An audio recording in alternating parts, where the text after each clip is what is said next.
بانگەشەکانی لیستی 162 یەکێتی نیشتیمانی کوردستان بۆ ئەنجومەنی نوێنەران بە شێوەیەکی بەرفراوان لە شار و شارۆچکەکانی کوردستان بەردەوامە و جەماوەری یەکێتی بە جۆش و خۆشەوە بەشداری هەڵمەتەکانی بانگەشە دەکەن.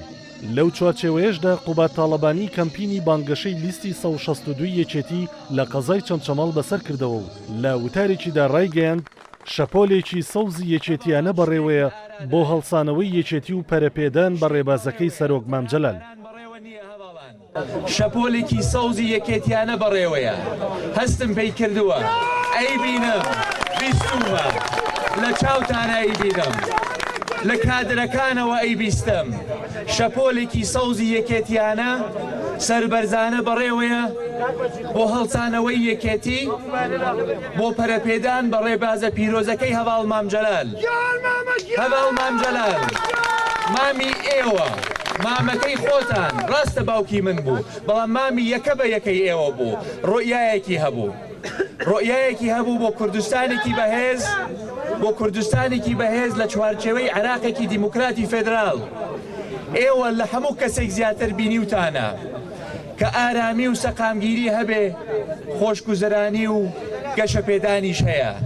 ئێمە هەمیشە لێرە لەسەر سنوور بووینە کە نە ئاڵۆزی و کێشە هەبێت ئێرە یەکەم شوێنە کە مەجبورە بێ دیفاع لە خاک و نیشتیمان بکە. ڕێبازە پیرۆزەکەی مامجەلال ڕوون و وازەحە. ئاشتیە، دیموکراسیە، مافی مرۆڤە، مافی چارەی خۆنووسینە. هەمیشە شەڕی کردووە لە پێناوی ئاشتی، هەمیشە شەڕی کردووە لە پێناوی تەبایی، هەمیشە شەڕی کردووە لە پێناوی تەوافقی سیاسی و نیشتیمانی چ لە کوردستان چ لە بەغدا. ئێمە ئەمڕۆ ئەرکەکە کەوتوتە سەر شانی یەکە بە یەکەی ئێمە کە لێرە کۆبووینەتەوە و هەزارەها کادری دڵسۆزی یەکێتی خوێن سەوزی خوێنگەرمیش بۆ ئەوەی پەرە بەو ڕێبازە بین. زۆر کەس لێمە پرسن ئەڵێن قوبات ئەو ڕێبازە ون نەکەن. وەڵامیشم بۆ ئەوان و بۆ ئێوەشەوەیە نە ئێمە ئەو ڕێبازە ونە ئەەکەین نە ئێوە ئەهێڵن ئەو ڕێبازە ون بێت. ئەو ڕێبازە وا بە ئاسانی ون نابێت بەڵام ئەو ڕێبازەش تەنها بە جۆش و خرۆش و بە قەرەباڵغیە نایەتە دی. ئەم ڕێبازە بە خەباتیەتە دی، بە خەباتی سیاسی، بە خەباتی حزبایەتی، بە خەباتی حکومڕانی کەی پێویستیشی کرد بە خەباتی پێشمەرگایەتی و بە خەباتی پشگیری لە خاک و نیشتیمانەکەمان. هەروەها لە ناحیەی تەچێش قوبات تاڵەبانی لە وتارێکدا بۆ جەماوەر و دەنگدەرانی یەکێتی ڕایگەیاند دەمانەوێت تیمێکی بەهێزی یەکێتیانە ڕەوانەی بەغداد بکەین بۆ ئەوەی لە بەغدادەوە پارێزگاری لە مافە دەستوریەکانی کۆمەڵانی خەڵکی کوردستان بکەین. وتیشی ئەم هەڵبژاردنە بۆ ڕێخستنەوەی هاوسەنگیە لە عێراق.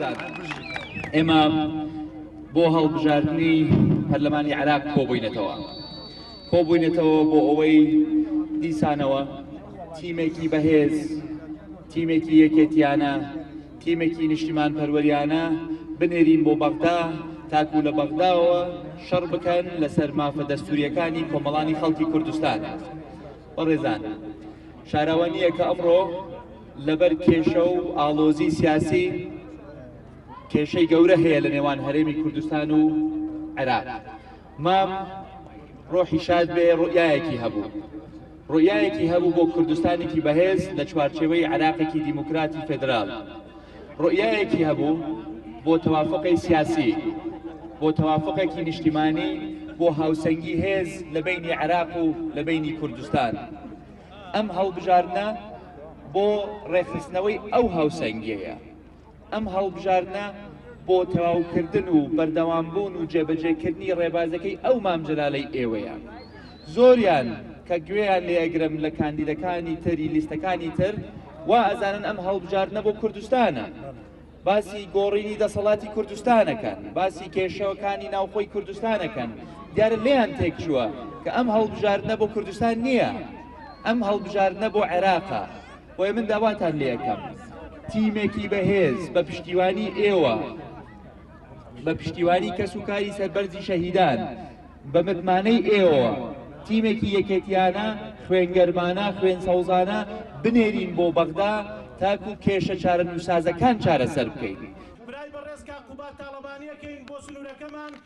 هەر لە درێژەی بەسەرکردنەوەی کەمپینی بانگەشەکانی لیستی 162 یەکێتی قوبات تاڵەبانی شارۆچکەی بازیانی بەسەر کردەوە و لە وتەیەکدا جەختی لەوە کردەوە داواکاریەکانی خەڵک تێکەڵ بە بانگەشەی هەڵبژاردن ناکەین چونکە یەکێتی ڕابردوویەکی جوانی هەیە و ئایندەی گەشە یەکێتی خاوەنی جەماوەری دڵسۆزە و ڕێگە نادەین ڕێبازی سەرۆک مامجەلال ون ببێت بۆی من ئەو بەڵێنەتانە ئێمێ منەمە ناکەم بە بەشێک لە بانگەشەی هەڵبژاردن ئەمانە هەمووی مافی ڕەوایە و داواکاری ڕەوایە بەڵام دوای هەڵبژاردنەکەیە لەگەڵ تانادا ئەنیشمەوە لەگەڵ حکوومەتی خۆجەی ئەم دەبەرەدا ئەنیشمەوە لەگەڵ لایەنە پەیوەندیدارەکانەدا ئەنیشمەوە ئەوەی کە قابلی جێبەجێکردن بێ دەیکەین ئەوەی کە لە سەلاحەتی من بە ئەیکەم ئەوەی کە لە سەلاحەتی خەڵکانێکی تریش بێ خەباتان بۆکەم بەڵام حەزەکەم ئەمە بخەینە لایەکەوە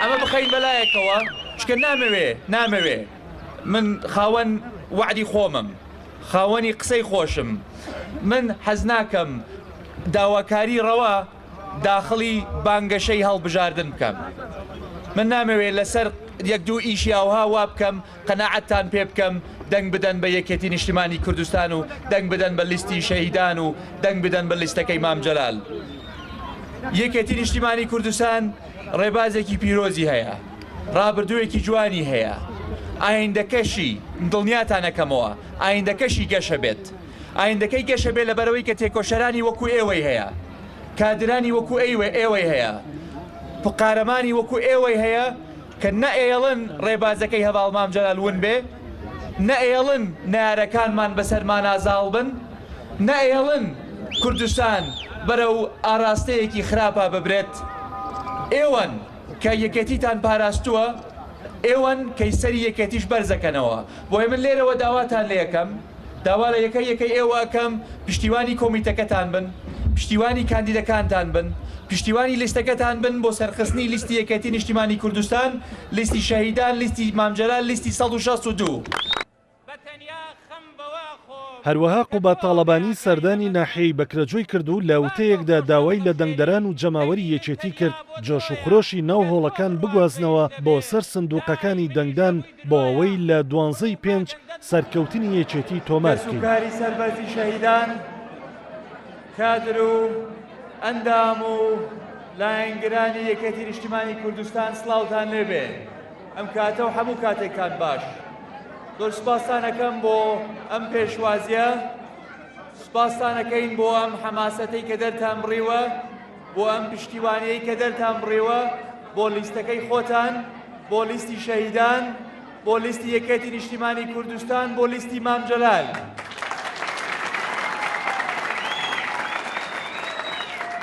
خۆشحاڵم کە ئێوە بەو جۆش و خرۆشەوە ئەبینم بەڵام هەواڵانن خۆشحاڵترە بە مەگەر ئێوە بتوانن ئەم جۆش و خرۆشە بگوازنەوە لە قاعەیەکی گەورەی وە بۆ سەر سندوقەکانی دەنگدان تاکو لە 12/5 لە ڕۆژی هەڵبژاردنە سەرکەوتنێکی گەورە تۆمارکەین بۆ یەکێتی نیشتیمانی کوردستان و تیمێکی بەهێزی یەکێتیانە بنێرین بۆ بەغدا تاکو لە بەغاوەوە پشتیوانی لە مافە دەستوریەکانی کۆمەڵانی خەڵکی کوردستان بکەن. خوشک و برایانی بەڕێز ئێمە لە بەردەم هەڵبژاردنێکین هەڵبژاردنەکەش بۆ عێراقە بۆ پەرلەمانی عێراقە و بەشێک لە کاندیدە بەڕێزەکان ئەلێرن بەشێکی تریش لە بانگەشەی تردان بۆیە من هیوادارم ئێوە بتوانن پشتیوانی لیستەکەی خۆتان بن چکەن ئێمە لەو باوەڕەداین کە هاوسەنگی سیاسی و ئیجتیماعی تێک چووە لە عێراق دوور کەوتوینەتەوە لە ڕێبازەکەی مامجەلال مام ڕێبازەکەی وازەح بوو ڕێبازێکی پیرۆزی هەبوو باوەڕی بە هاوسەنگی هەبوو باوەڕی بە سیاسەتی تەوافق هەبوو باوەڕی بە سیاسەتی پێکەوە ژیان هەبوو باوەڕی بەوە هەبوو کە کورد و عەرەب کە کوردستانێکی بەهێز بتوانێت جێی بکرێتەوە. یەکێتی نیشتیمانی کوردستان بە دروشمی بەدەستهێنانەوەی ئایندەمان بانگەشەیەکی سەردەمیانەی بۆ سەرخستنی لیستی 162 دەست پێ کردووە بۆ ئەوەی لە ڕۆژی 12 ئایار تیمێکی بەهێز ڕەوانەی بەغداد بکات بۆ پارێزگاریکردن لە مافەکانی خەڵکی کوردستان.